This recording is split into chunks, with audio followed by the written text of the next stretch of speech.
Hey wacky dog, say something funny. Actually, I have something serious on my mind today. That's right, we're not doing no Reddit nonsense today, no stupid YouTube channel, no nothing. Today I'm gonna be doing something much more sinister, something that's against my code of conduct as a commentary YouTuber, sharing an opinion.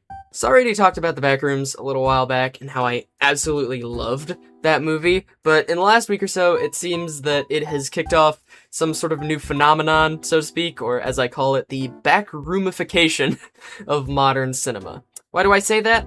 Well, first thing first, that is a very personal question, and I'd prefer if you stopped asking things like that, but I say that because just recently, a Siren Head movie was announced. Siren Head is in that similar sort of category that the Backrooms are in, a vaguely, like, horror-esque sensation that kind of took the internet by storm. In case you haven't seen the announcement, the movie is going to be directed by Zach Kreger, the same guy that directed Weapons, and while I haven't seen it, because I've never seen a movie in my entire life, true fact, I've heard it was pretty damn good.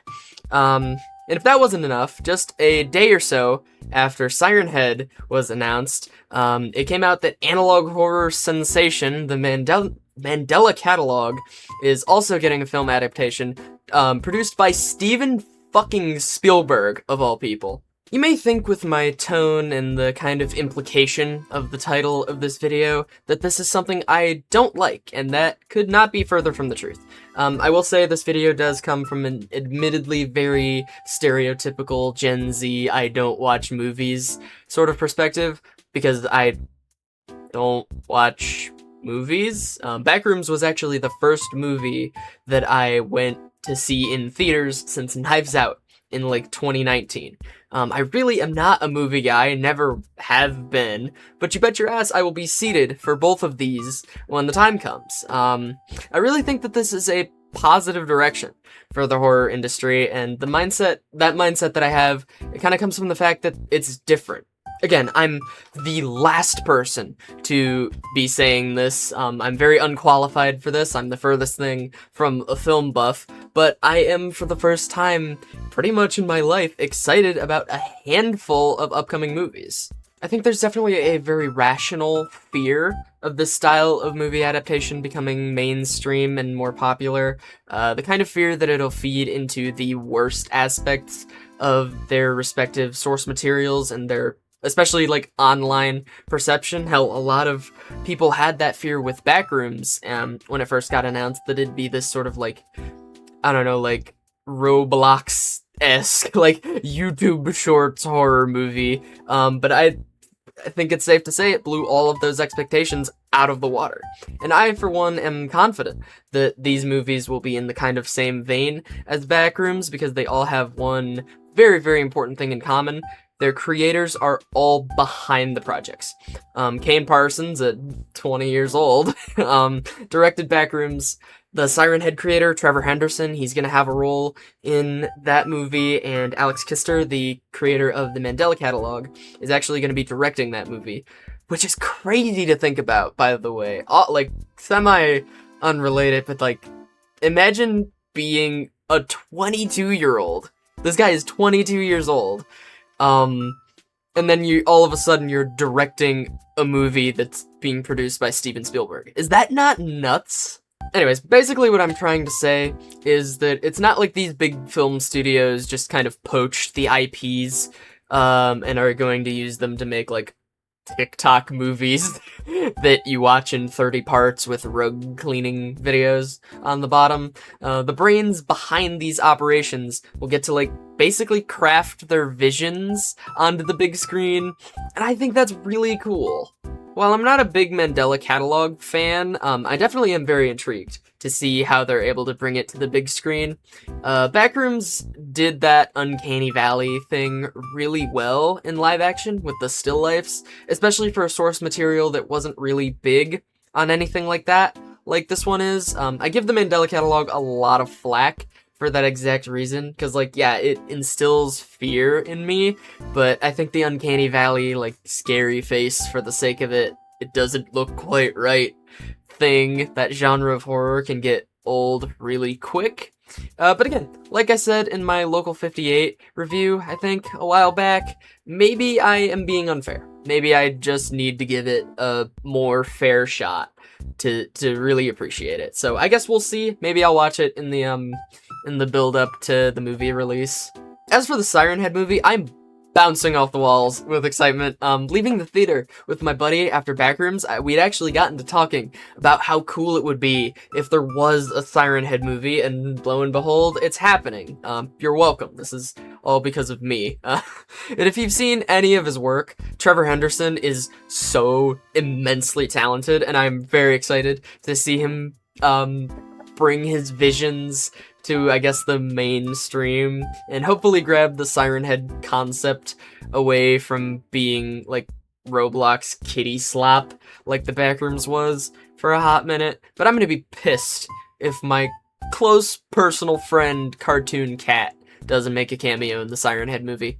Obviously, I would be remiss if I didn't bring up bad examples of internet IPs getting snagged and turned into upcoming movies. Right off the top of my head, the Skibbity Toilet movie is a real thing that, as far as I know, is happening, and it's directed by Michael Bay for some fucking reason. Like, that's just not necessary.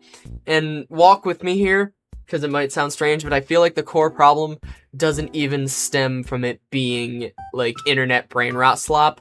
Because regrettably, the Backrooms, although not at all to that extent, had kind of become something similar. To me, the problem stems from the fact that it feels unnecessary. I can't say that I'm, like, read up on Skibbity Toilet or its lore, but from an outsider's perspective, it feels like it's something that can just properly be achieved through the means of source filmmaker, or whatever the hell they use to craft Skibbity. Obviously, I welcome any diehard Skibbity soldier if you're out there to correct me, because I genuinely don't know. The other big example that comes to mind is the Poppy Playtime movie, which honestly, if you go and watch the Poppy Playtime movie, if that's something that you decide to spend your time and money on, I think you should lose the right to vote, and that's all I'm gonna be saying about that. But all in all, I do generally like the idea of studios adopting these, like, internet phenomena or memes or whatever the hell you want to call them, and bringing them to life in movie form, giving these creators, especially, like, that is the big part, giving the creators, like, a huge budget and freedom to play around with their concept that they wouldn't otherwise have. And I'd love to see more of it in the near future. Obviously, I think there's a line. I don't think we need a movie for, like, Dandy's World or shit like that. But I think there's a lot of potential for film adaptations based on internet trends. Like the SCP Foundation, or, like, even other analog horror series, even some creepypastas, if you're feeling ambitious enough. Some of them could make for pretty good movies. Hi, it's me from like 3 days in the future because I'm way too lazy to put my recording setup together right now. But I just saw that apparently they announced an SCP Foundation movie coming up, and it's supposed to be like found footage type of horror, which I think is probably the best bet for something like that. Like, I'm not all too familiar with the SCP Foundation as a whole, but I think found footage is probably the best way to go about that. And I kind of figured that they'd announce it, like, because they're kind of dropping all of these, like, backroomified movies announcements all at once. So I just wanted to, like, talk about that real quick, so I didn't get yelled at. I just got a vision of the concept of a Boiled One movie. That's terrible. On one of those points, it's now time for me to lobby a little bit. Hollywood execs, producers, directors, all of whom are obviously watching this video right now, what do I have to do for a Local 58 movie? I truly would become the most obnoxious person walking the face of this planet. I see you typing that you already are comment. Delete that shit right now. Anyways, I just kind of wanted to come on here and flap my jaws for a little bit because I'm seriously super interested in a lot of these upcoming movies, and maybe a little too optimistic about the near future of horror cinema and the concept of turning internet IPs into movies in general. But that's gonna be all from me for now. If you liked the video, leave a like. If you subscribed the video, leave a subscribe. Let me know what you think of my total word salad here. Maybe someone a little more tapped into movies and cinema can give me some insight on what they think. And until next time, I'm out of here.